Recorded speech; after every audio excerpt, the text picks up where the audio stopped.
तर आज आपल्याला शूट होतं बिल्टुंगवाड्याला, जे लोकेटेड आहे कात्रज गोजरवाडी येथे. सकाळी मस्त वातावरण झालं होतं, तर मी निघालो शूटला जायचं म्हटलं तर काढली गाडी आणि निघालो. जाता जाता लक्षात आलं आपली गाडी खूप दिवस झालं धुतली नाही, तर डायरेक्ट पोचलो वॉशिंग सेंटरला. गाडी एकदम मस्त धुवून घेतली आणि निघालो. तेवढ्यात गौरवभाऊंचा फोन आला.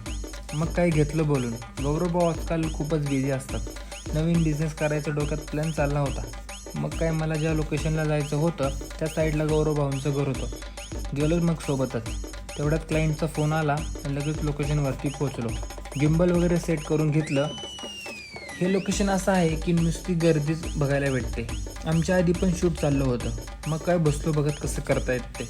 आपल्याला पण नवीन काहीतरी शिकायला भेटतं त्यातून. थोड्याच वेळात सगळं सेटअप रेडी आणि शूटला सुरुवात केली. वेगवेगळ्या अँगलने शूट घेतले. क्लायंट पण आपले एवढे भारी होते की त्यांना पोजेस सांगायची काहीच गरज पडली नाही. सगळं शूट आवरून घरी जाण्यासाठी निघालो. खूपच उशीर झाला होता. बाकी व्हिडिओचा रिझल्ट तुम्हाला लवकरच बघायला भेटेल. तोपर्यंत आपल्या पेजला फॉलो करून ठेवा. तर आजचा व्लॉग इथेच एंड करतोय. भेटूया नेक्स्ट व्लॉगमध्ये.